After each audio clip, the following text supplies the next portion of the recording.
One of my favorite Bible verses is make it your ambition to lead a quiet life, attend to your own business, and work with your hands, which sounds like a contradiction to having a podcast until you blend it with a generous person will prosper, whoever refreshes others will be refreshed.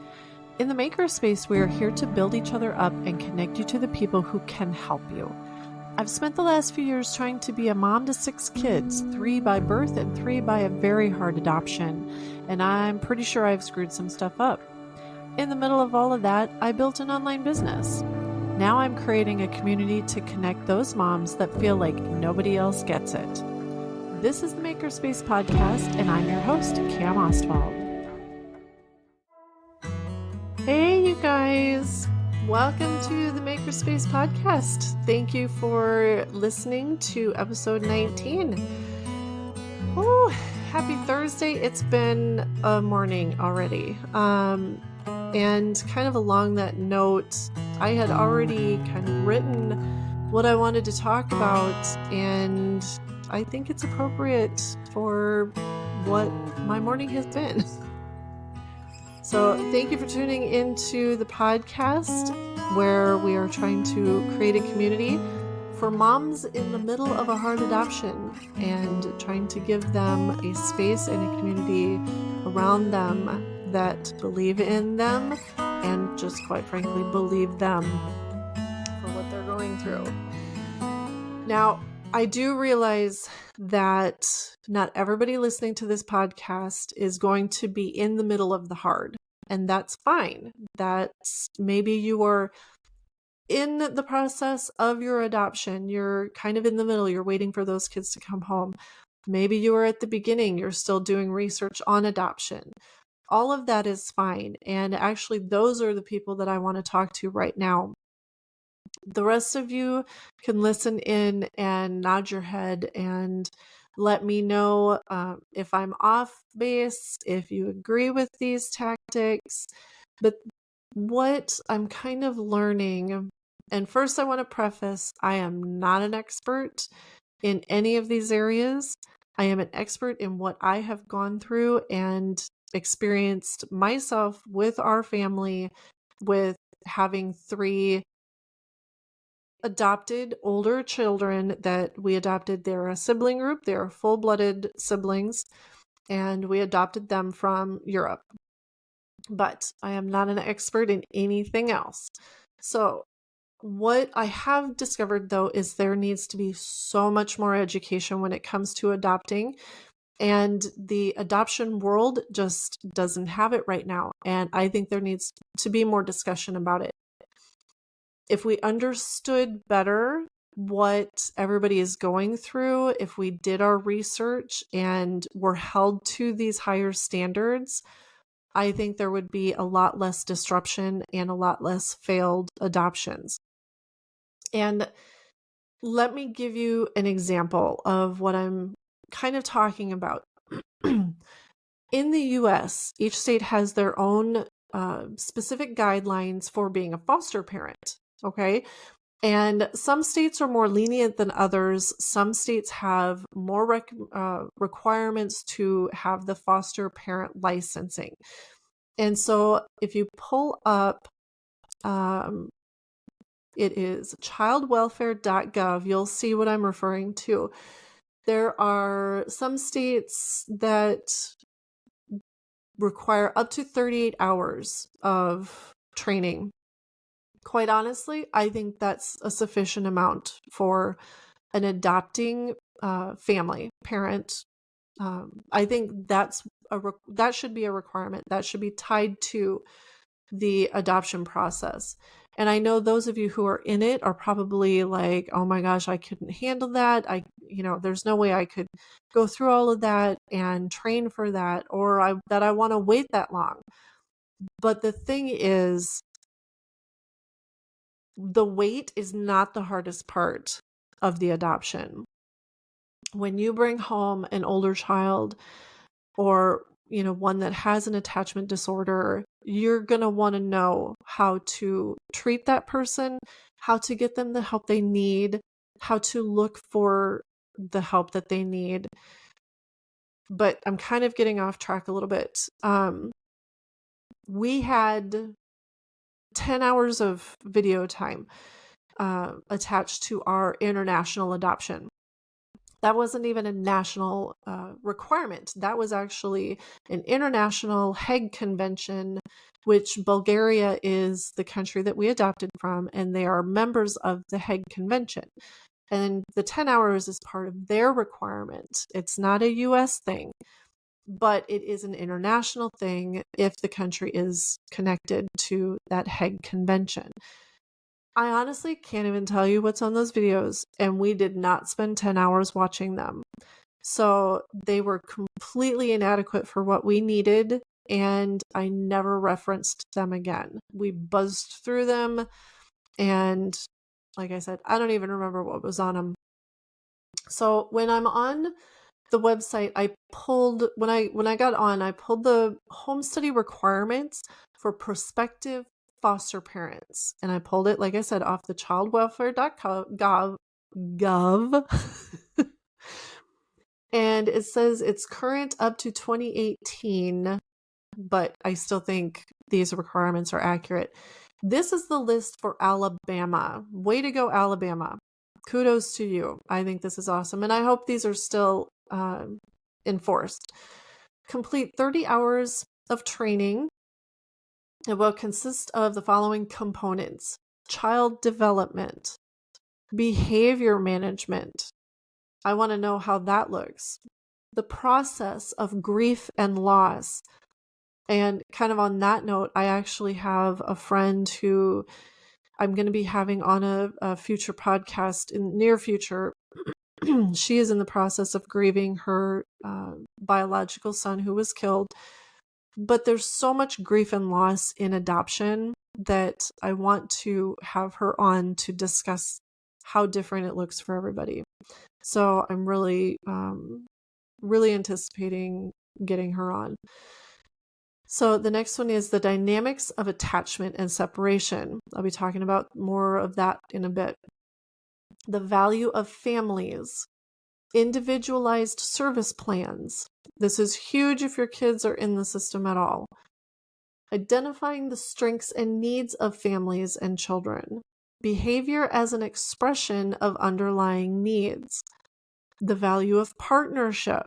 So important to develop those partnerships now with teachers, therapists, doctors, all of these people, building that partnership with people that you trust, that you know, and people that believe you, to be quite frank. How children enter the foster care system. And I do feel that this is something that an adoption person should know, because not all adoptions work. They don't all succeed. And having now been through a failed adoption where our daughter had to enter the foster system because we had to claim a China on her for safety issues, we now know how they enter the foster care system, and we now know how DHS works. And that's also another talk for another time. Family implications among foster parents. How is it going to affect your family? Understanding and valuing cultural differences. It may sound obvious, but you kind of need to understand, one, the countries that you are adopting from, if they're outside of the, obviously countries would be outside of the States, but if you're adopting a child from outside, but you can have cultural issues even inside the States, you know, if they come from a culturally diverse background, that kind of thing. And this is something that you need to be sensitive to either way. Our kids that came from Bulgaria, they really didn't want to have much to do with their home country for a long time. After a while, our daughter did actually kind of show a little bit of interest, not a whole lot. And the same is true with our oldest adopted. They still weren't really like, we gave the oldest a flag for Christmas, and he basically just shoved it in a closet and ignored it. He really didn't, put it up on the wall or anything like that. But then I also have friends who have adopted from China, and one of their kids, it's in her heart to go back to China, to return to China, and do some mission work and that kind of thing. So she's all about her country.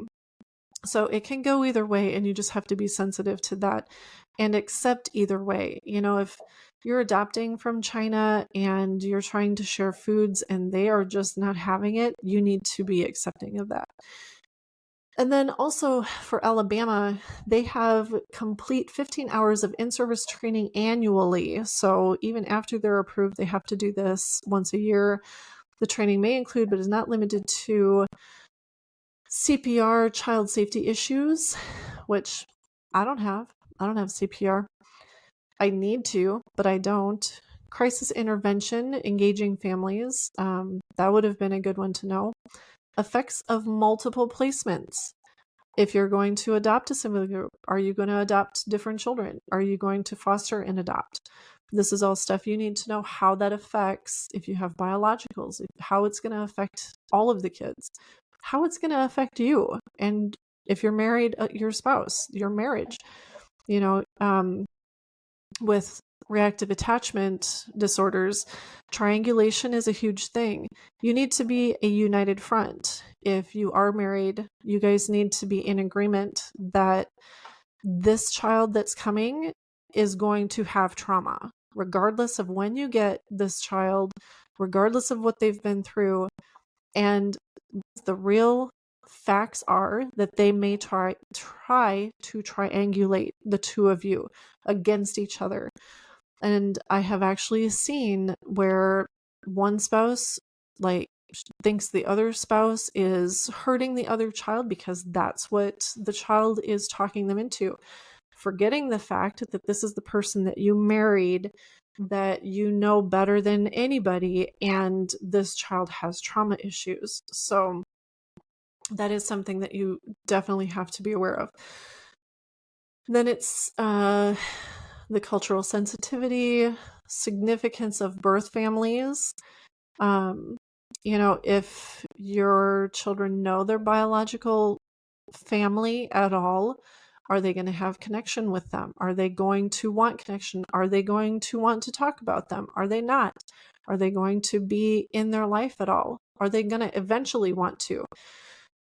Substance abuse, gang activity also. That's the next on the list. Universal precautions and infection control, and obtain and maintain CPR, infant first aid, all that kind of stuff. So that is looking at Alabama. That is not where I live. I don't know that Iowa has such a strict requirements on their foster parents. I hope they do. I hope they come close, but I honestly couldn't tell you. The people that I have worked with that have been trained, that have helped me with the kids, and it was the teachers who I felt were the most helpful, the most patient, the most understanding, and believed me. That was the key thing. But I do believe in my heart that these guys have a different gift than, say, a doctor or therapist does. They tend to, they're with the kids all the time. So they see the behaviors in these kids. They know how to help them, how to react to them, what's appropriate with them, what is not. It takes somebody with some training and some time to know you cannot restrain a child by physical touch all the time. You will just trigger them even more. And you have to be able to know which child is which and how to do that. And so I would highly suggest talking to a special ed teacher, whether you're going to homeschool or your kids are of school age or not. talk to a special education teacher because they will have wisdom. I guarantee it. And now I would also say, if you find or know of a seasoned parent who has adopted, who has seen the hard, go ahead and ask them. But don't do it if they're in the hard. They're going to scare you out of it. I guarantee you. That's not where they are. They need somebody to listen to them, to just be there for them, to be an ear for them, and to believe them. Of anything else, we just need to believe the parents who are going through stuff right now.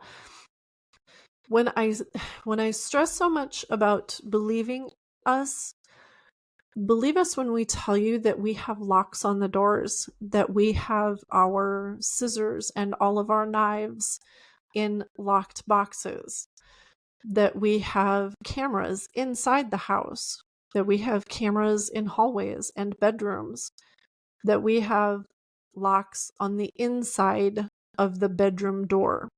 And that is for a purpose. That is because some of us go through daily knife threats, death threats, being killed in our sleep. And so that's kind of a tip of the iceberg when I tell you those are the things that we need you to believe. Now, that being said about the adopting parents, if you talk to one of them and they don't want to talk at all, or it kind of seems like they're a little, put off by the conversation, be okay with that. Don't take offense to that. Usually that is a parent going through a hard or they've been in a hard and they're now trying to heal. They're trying to breathe. They're trying to find the new normal, which is a huge phrase in the adoption world. And when we adopt, that's a new normal. When an adoption dissolves or fails, that's a new normal. These are all new normals that we go through in the adoption parenting world. Some of this stuff we have to grieve in our own, and that's a total different podcast. And I will be talking about that, like I said at the beginning. But don't get offended if they don't want to talk. And I totally know where you are. I was that parent too. I was like, why doesn't she want to talk to me and ask me questions and find out where I am and, where the adoption is and, how the kids are and about the kids and all this kind of stuff. And I would get upset because you're going to be a new mom and you want to talk about it, just like being pregnant. But some of those parents, they just can't go there. And it's too traumatic for them. I didn't know trauma until I adopted. So you have to be respectful of that and them healing. And you also have to realize that the kids that they are trying to raise, that they may be in the middle of, that there might be reasons that they do some of the things that they do. If you are closer to them and you tend to see them, how they function out in the real world, and you think, wow, they're kind of strict. I wouldn't do that to my kid. Maybe I should ask to step in, give them a break. Maybe I could take over for a while and help raise this child. I have had all those thoughts before we adopted. So I have been there too. But there is a reason and a purpose behind some of their actions, some of their discipline tactics, and they will not agree with what regular society says we should be raising regular children. These are not regular children. These are trauma and damaged brains that we are now dealing with. And we have to deal with them almost backwards. That's the best way I can describe it. They do not respond to affection. They do not respond to, the calm, collected, disciplinary, give them a little freedom. The teenage years, especially, they can be extremely dangerous. And having the thought that you can help raise this child is also extremely dangerous to that family. We have experienced this ourselves, and we had a family try to step in behind our back and try to take guardianship of her. She would have destroyed their family. We knew that. And there was also a family, as we were having issues with our daughter, that allowed her to come and move in with them because they felt that we were handling things poorly. They later kicked her out. The family that did end up taking her and that she stayed with the longest, that couple has separated as a result of her being in the home. And to my knowledge, she is now at another home. And until someone has walked it out, you do not know, and you do not know the dangers of having that child. And by the time you figure it out, the damage is already done. So a lot of times the parents of that child are not telling you the whole thing, and they just kind of take the judgment. Finally, I feel like the best thing that we can do as adopting parents is learn about reactive attachment disorder, RAD, or attachment disorders in general. There's a lot of discussion or fear when it comes to fetal alcohol or drug use of mom in Europe. I can't even think of what it's called. But attachment disorders is not being discussed, and it needs to be. Similar to how the autistic realm came on the scene, we need to be talking about reactive attachment. We need to have this as part of our vocabulary, not something that we shy away from. It's something that I'm finding more and more is a part of adoption, and not something that is being addressed as a mental issue. And also not something that's being addressed as, how do you work with a child? How do you train a child? How do you train the families? So we need to be discussing this. We need to be praying about this.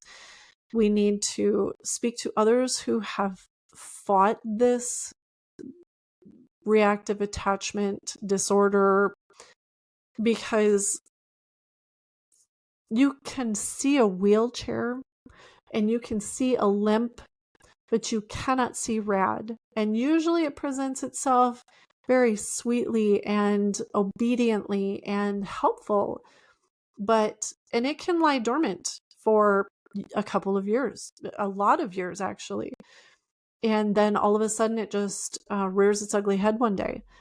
And it can also present itself every single day. We have to be aware of it. We have to be knowledgeable of it to be able to know how to give these kids what they need, what's going to help them, but also keep families safe. I just want to tell you, thank you for listening to the Makerspace. I hope that this has not scared you, but encouraged you to just do more research, more study. If you're in the wait, this is something you can be doing while you're there. If you are considering adoption, you need to weigh all of this before you make that decision. I am the last one to take anything away from a calling that you have from God, what it proclaims to us in James, to take care of the fatherless. But this is something that must not happen without heavy doses of prayer and fasting. If you want to reach out to me, I encourage that. I'll include my email in the show notes. This is to provide a safe space for other moms or parents, or whoever needs to hear it, that is going through the hard right now. And so I do encourage you. And I hope you know that I am praying for you all the time. I hope you have an amazing rest of your week.